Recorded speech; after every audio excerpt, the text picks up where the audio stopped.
Hola y bienvenidos amigos, le damos la bienvenida a esta emisión en Recorriendo el Arte, el Mundo a través de las letras. Yo soy Caterine Bermúdez y junto a mis colegas Lady Juliana Jiménez. Hola, muy buenas noches. Heidi Natalia Ángel. Buenas noches. Que semana a semana abordamos diferentes temáticas literarias y en esta sesión vamos a centrarnos en la novela La Celestina de Fernando de Rojas, desde 3 puntos críticos diferentes, y entraremos a debatir al respecto y procuraremos dar respuesta a la siguiente interrogante: ¿considera pertinente la lectura de La Celestina en la actualidad en las instituciones de educación media? Bueno, sin más preámbulos, le damos la bienvenida a esta nueva emisión. Recorriendo el arte, el mundo a través de las letras.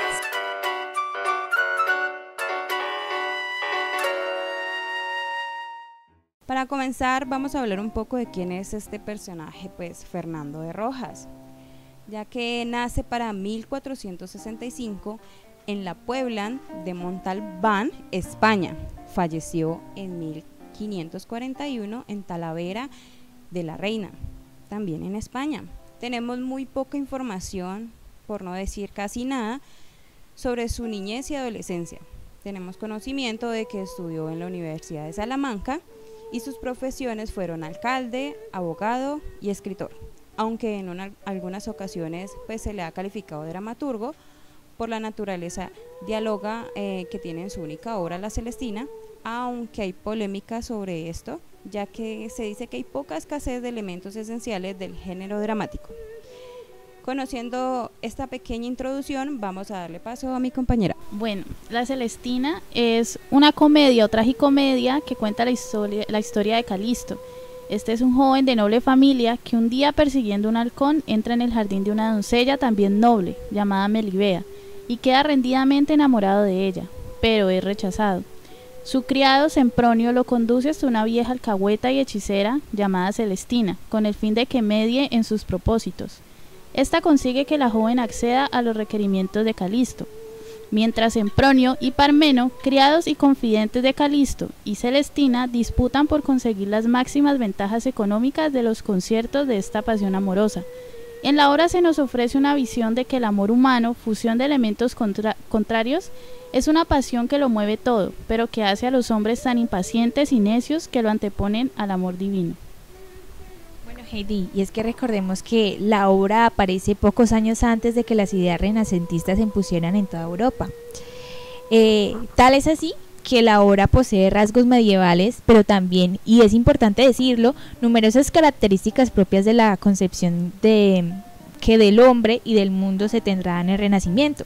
La etapa dorada de las letras españolas está muy próxima y ello vendrá motivado tanto a la protección de la realeza, pues que la realeza otorga a la cultura, como al éxito que la interpreta.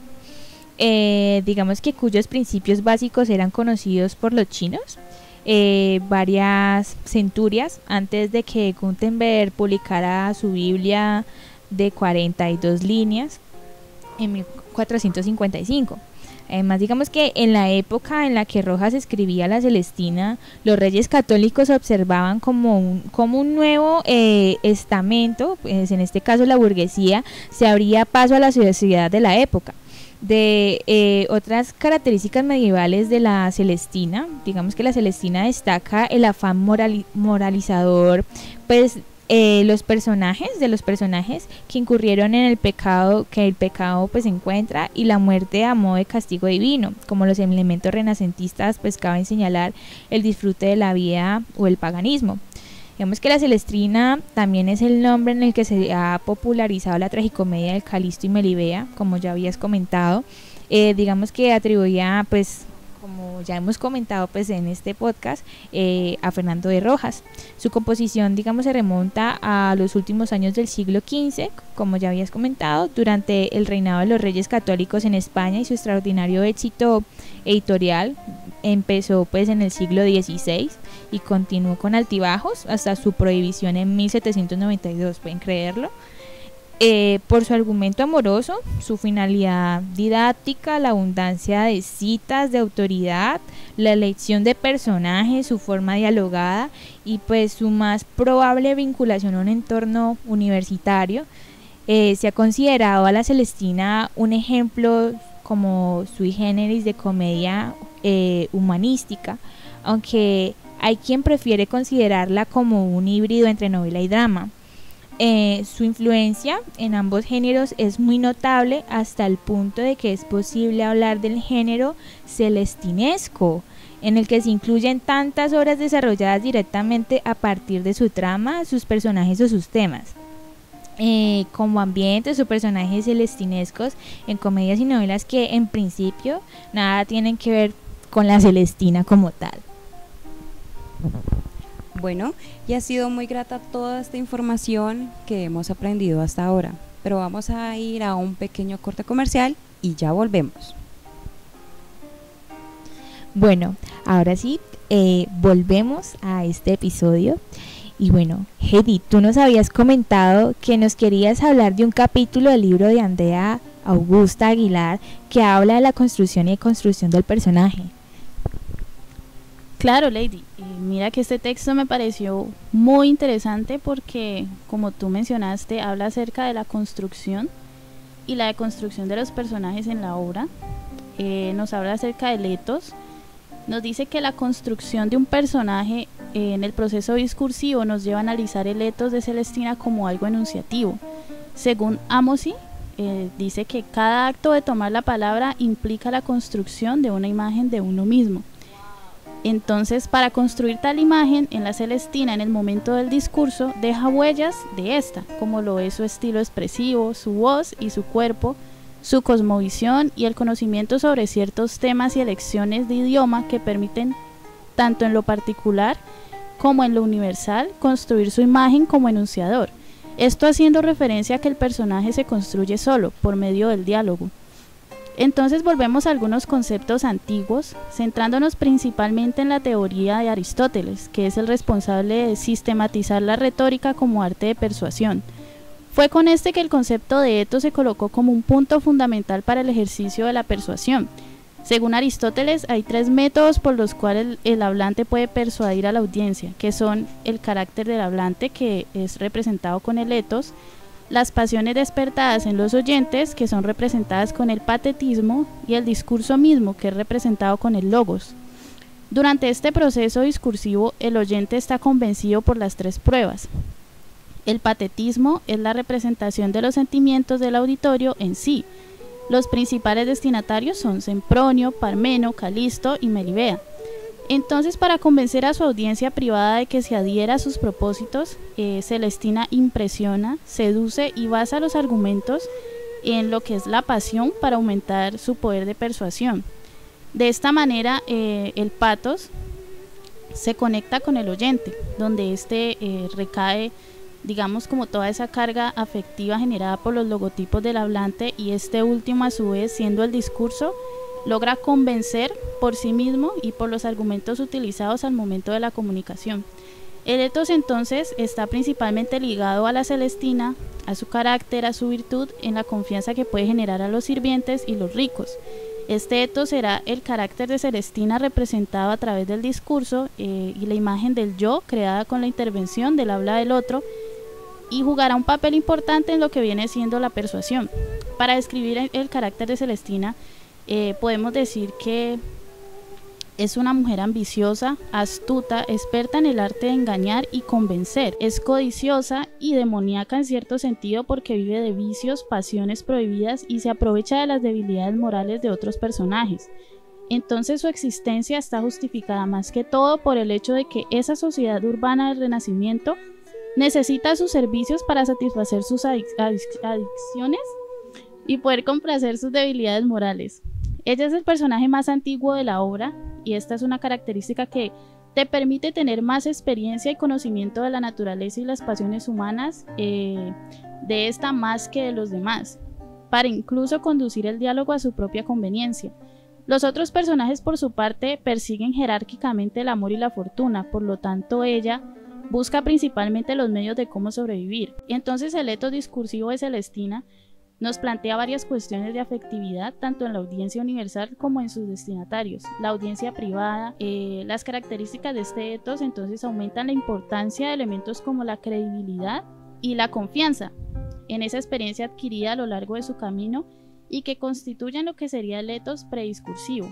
Ahora hablando de la deconstrucción, digamos que la afectividad del discurso para persuadir a Melibea se encuentra en el gran logro retórico de Celestina, porque fue precedido por momentos de angustia, de miedo y de vacilación del enunciador, y esto puede haber sido facilitado por 3 factores. El primero es que Melibea ya estaba enamorada de Calisto desde el primer encuentro en el jardín. El segundo es que el conjuro de Plutón, además de causar un efecto escénico creíble para el periodo, puede representar, desde la perspectiva del sincretismo religioso, una máscara pagana frente a las críticas contra la imposición religiosa de esa época. Y el tercero es que Melibea se revela con su condición de damisela, hija de padres ricos en la sociedad. Entonces la deconstrucción de la imagen de Celestina en su discurso culmina con la codicia que le impide modalizar con sus aliados los puntos de negociación del "me despierto". El enunciador ni siquiera argumenta persuasivamente para reconocer el punto de vista de sus interlocutores, los valores que ella misma había afilado como la codicia.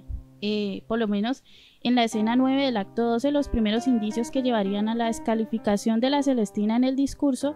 En esta escena, Sempronio y Parmeno no solo anuncian la incredulidad en el carácter de Celestina, sino que revelan su verdadera etos, que es la codicia por el dinero de Calisto, que es la más valiosa, que es mucho más valiosa que sus relaciones amorosas. Estas amenazan con asustarlas y notan un intento de engañarlos. Entonces la deconstrucción del razonamiento del proxeneta, debido a la intervención del otro, cuyo estilo se caracteriza por ser un diálogo de réplicas y réplicas contundentes, realistas y costumbristas, de rasgos expresivos que van desde lo conversacional hasta lo agresivo. Entonces, tengo una pregunta para Caterine. Tú nos ibas a comentar sobre la tragicomedia de Calisto y Melibea, un artículo de Kevin Matos.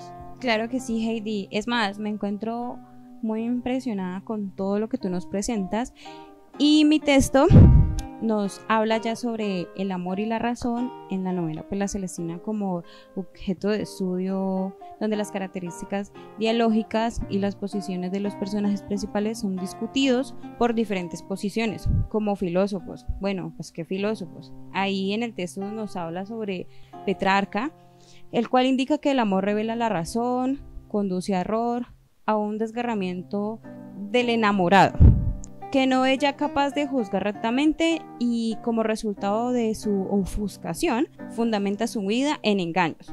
Lo vemos en Melibea cuando él ya confiesa su ceguera a sus padres y dice así: cuando el corazón está embargado de pasión, están cerrados los oídos al consejo.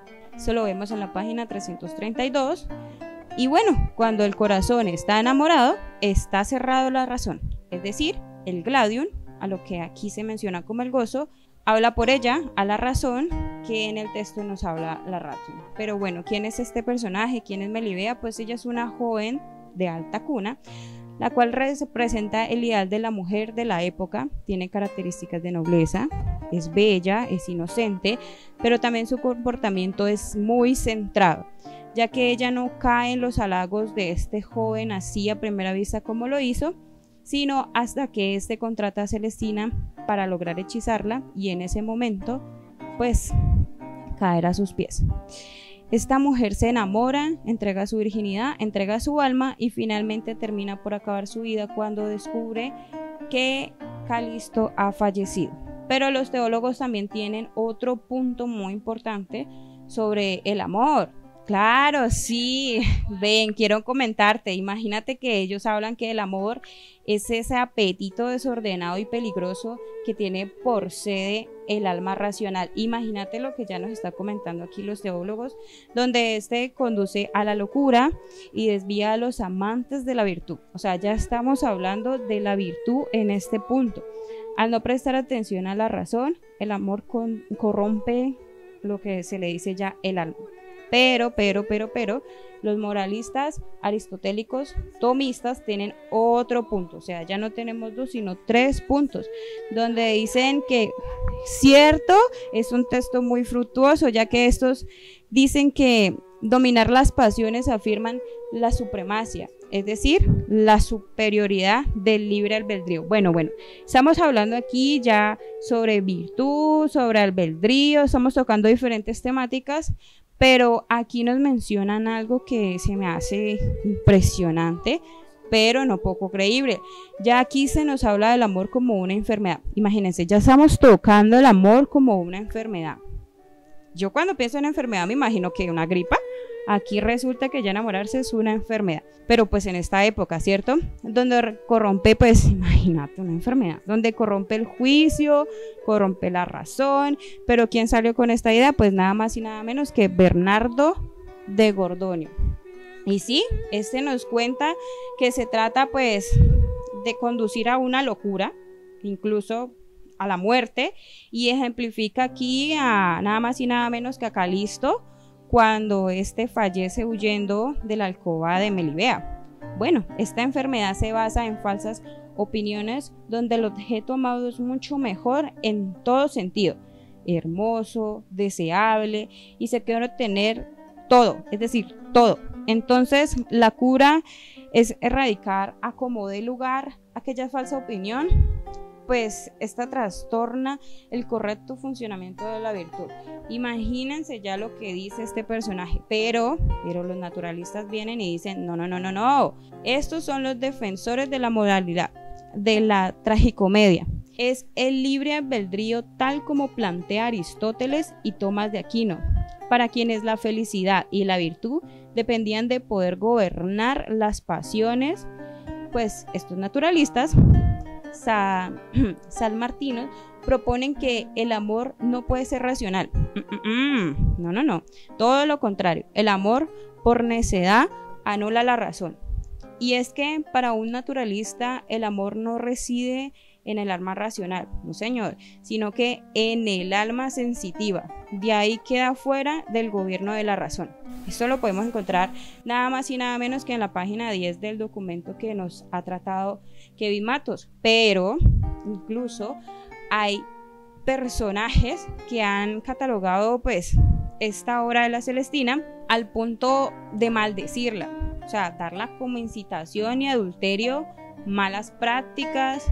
Por lo menos en Bienvenidos los Morros, por ejemplo, nos dice que el texto condena a los personajes a un desenlace trágico, ¿sí me hago entender? Pero bueno, voy a darle paso a ti, amor, Lady, que nos quieres comentar algo súper fundamental, súper importante. Cuéntame, quiero aprender un poco más. Bueno, pues yo les quiero como comentar sobre la adaptación de esta obra, La Celestina, la adaptación que hizo el dramaturgo, poeta, actor y músico Michel Garnier. Bueno, el texto se llama Una versión polémica de La Celestina, la adaptación de Michel Garnier, traducida pues para la escena, ¿no?, española, quien el autor es María Bastianes. Bueno, pues entonces les comento. Michel Garnier pues hizo una versión en francés y en verso libre pues para el montaje de Jenna Celine y la compañía Omnibus en 1990. Esta fue estrenada en el Centro Nacional de Artes de Ottawa, allá mismo en Canadá, y pues la elaboró a partir de la tragicomedia, como lo es pues la novela como tal. Bueno, posterior a esto, en España, Álvaro García Merceguer tradujo esta versión pues para producir un espectáculo con ella, y pues esto disgustó a muchos críticos. Digamos que Merceguer él intentó seguir la línea del texto de Garnier, como las figuras retóricas, las repeticiones, trató como de seguirle así seguidito, pero pues digamos que la adaptación de Garnier se divide en 21 actos que siguen pues la estructura argumental original de Rojas, a excepción del planto del pleberio que lo coloca digamos al inicio. El resto de la historia pues funciona de manera como flashback. Sí, de flashback. no, la verdad, no sé, a mí me parece increíble, pues como cómo tratarlo así. Primero, pues la primera escena como flashback y el resto como, bueno, la primera escena recordando, ¿no? O sea, está como el presente y el resto como flashback. La verdad me parece muy interesante en ese sentido, sí. Digamos que aquí la autora María Bastianes, ella menciona que esta versión de Garnier carece de acotación externa, por lo que si, pues digamos que si no hay marcas espaciales como tal, pues estas se omiten, pues simplemente no se sabe dónde se determina la acción. Un ejemplo de esto, digamos, es en el diálogo inicial en el acto tercero entre Sempronio y Celestina, que se realiza en la calle. Y pues esto no lo menciona, esto lo omite simplemente. Entonces como que, bueno, ¿dónde va, no? Porque lo omite como tal. Otro ejemplo es que en el acto sexto se eliminan los parlamentos que servían de marca para señalar que iban a la habitación superior, y pues esto dificulta, digamos, en la escena como tal, en la obra teatral, recrearla. Pero digamos que yo diría que es una ventaja de una u otra forma para el director cuando vaya a hacer la escena, porque digamos que lo puede hacer una adaptación a su manera. Entonces me parece como bien por ese sentido. Sí, la verdad es que sí. Bueno, digamos que Garnier intentó modernizarlo. Sí, él intentó modernizarlo, pero dejó muchas frases de la época, cosa que dificultó mucho para la comprensión de la gente, pues para esta época. Pero entonces él dice que los dejó porque eran como las expresiones mismas de Rojas. La verdad es que sí, pero la gente como que no le entendía muy bien como ese habla, ¿no? También hizo unos cambios como libertad creativa, queriendo resumir algunas frases. Por ejemplo, y cito el texto: entiendo que pasan 5.000 virgos lo que se ha hecho y deshecho por su autoridad. En esta ciudad, a las duras peñas promoverá y provocará la luxuria que si quieren. Y lo reemplaza en esta versión por lo siguiente. Ya les digo, es que estoy buscando la cita. Bueno, no la encuentro. Pero bueno, el punto es que en la cita simplemente como que la resume diciendo como que pasarán 5.000 virgos lo que se ha hecho y por la misma autoridad, y esto provocará y promoverá a luxuria, ¿cierto? Que si quieren. Bueno, en esta versión el personaje de la Celestina pierde peso. Bueno, con esto quiero decir que no tiene casi intervenciones y pues digamos que es un personaje principal en la obra como tal, y entonces se eliminan intervenciones de los actos 10 y 11. Pues es como esos actos donde más, digamos, son como importantes, y pues se omiten, él los omite. Y por ejemplo el diálogo entre Elicia y su matrona, y bueno, se eliminan también algunas escenas importantes del pasaje del acto tercero en que la Celestina se jacta de sus conocimientos de oficio de la terciaria. María Bastianes menciona que la adaptación parece optar por una lectura demoníaca de la Celestina. Creo que en este podcast hemos mencionado eso varias veces, pero en este caso lo dice por lo que los personajes le dicen a la Celestina bruja o hechicera, y eliminan el pasaje donde el criado dice que todo era una burla y mentira. Pues otra también, como otra de las fallas, diría yo, pero pues por lo que se omitió mucho, ¿no?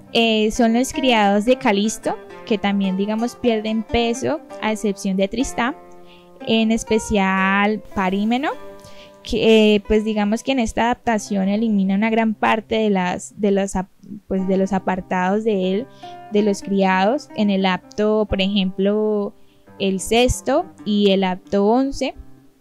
Y pues al contrario de todos estos personajes que ya he mencionado, en esta adaptación Melibea, Areusa, Lucrecia y Leticia pues ganan peso a la adaptación. En este caso, por ejemplo, en los actos séptimo con Areusa y Elicia, en el acto noveno, y pues digamos que mantiene el monólogo en el acto 17 en la que la prostituta reflexiona sobre su situación y pues prefiere dejar a un lado su luto, decide abandonarlo, y pues digamos que eso es un fragmento que suelen omitir varias versiones, no sé si lo sabían ustedes. Realmente no. Bueno, sí, pero Corneau decidió dejarlo. Y bueno, pues en conclusión, en el análisis que hace la autora es que Corneau hizo una buena adaptación, aunque le recortó diálogos importantes, pero pues digamos que tuvo el mérito de incluir textos, bueno, textos que digamos que dejan como la parte libre para el director, en este caso, como les decía, eliminar como los lugares y todo eso como para que el director le dé la adaptación como tal. Y digamos que otra cosa que ella celebra o bueno reconoce es que él incluye todos los actos de esta obra pues siguiendo con la tragicomedia.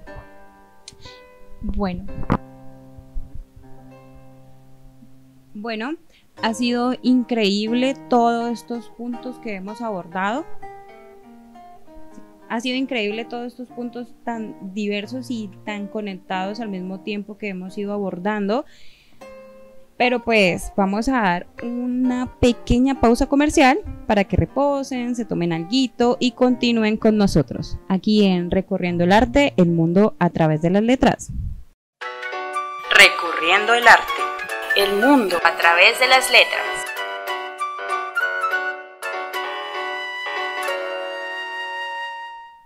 Bueno, muchachas, qué increíble todo esto que acabamos de compartir. De verdad que esta es una obra demasiado enriquecedora y tiene muchos tópicos por los cuales podemos verla. Sí.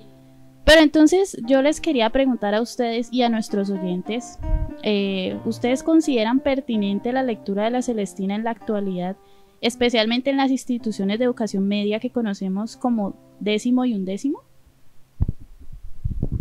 Bueno, Heidi, ¿qué te puedo comentar yo?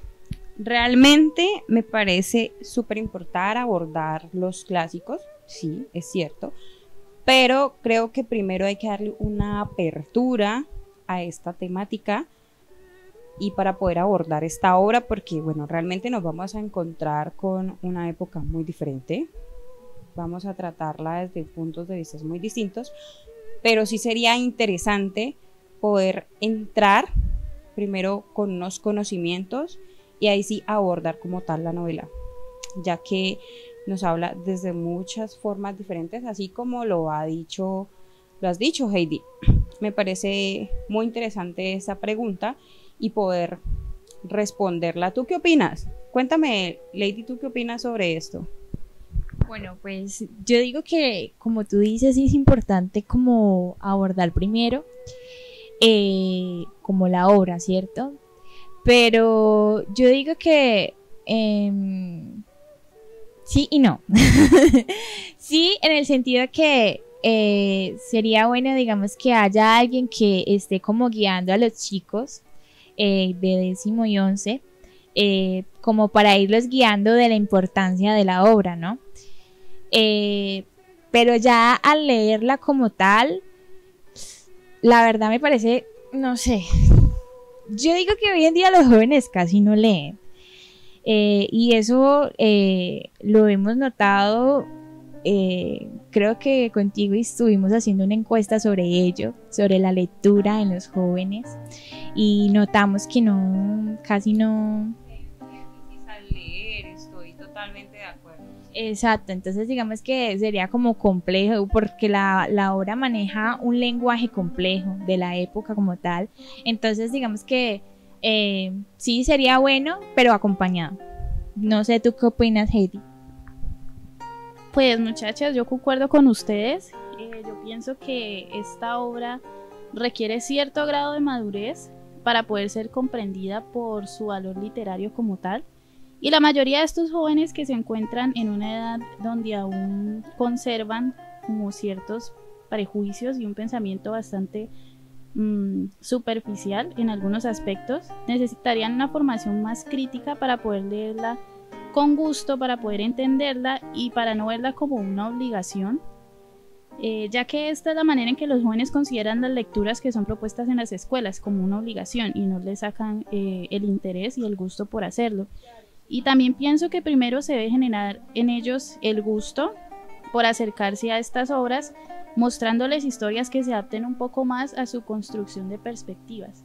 Y pues eso es lo que yo tendría para aportar. Bueno, realmente ha sido increíble esta sesión, no sé a ustedes qué les parece. Me parece que ha sido maravillosa, fructuosa, muy interesante. Sí, no, sí, la verdad es que hemos como manejado varios tópicos en los que, la verdad, la novela tiene muchos aspectos para mirar y estos son muy pocos, la verdad. ¿Tú qué opinas, Heidi? Sí, no, la verdad me parece muy, como decía anteriormente, muy enriquecedora y me gustaría, verdad, que muchas personas pudieran acercarse a este tipo de obras, son bastante interesantes.